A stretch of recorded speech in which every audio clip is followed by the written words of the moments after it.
আমরা বাতাস দেখতে পাই নাকি? বাতাস দেখতে পাই না।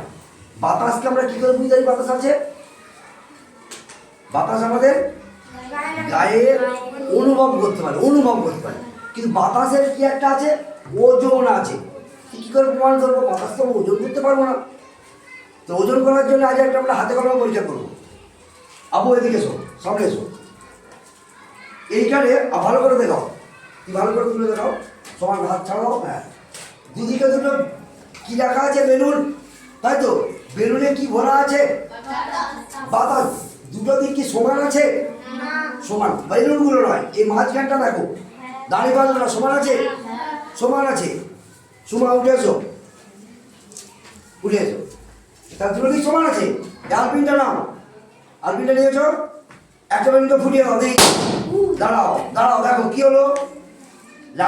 এই দাঁড়িপাল্লাটা কি ছিল? সমান ছিল। এখন কি হয়েছে? কেন নামলো? কারণ বাতাস, এইটাই বাতাসটা বাতাসটা বেরিয়ে গেছে। কারণ এই বাতাসটা কি হয়েছে? ভারী।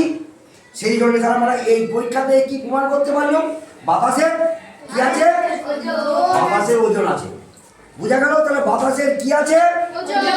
ওজন। আমরা সহজেই প্রমাণ করতে পেরেছি। বেলুন দুটো ছিল সমান, একটা দিকে যখন ফাটিয়ে দিলাম সঙ্গে সঙ্গে বেলুনটা নেমে গেল, অর্থাৎ ভার বেড়ে গেল। এই দিকে ভার কমে গেল।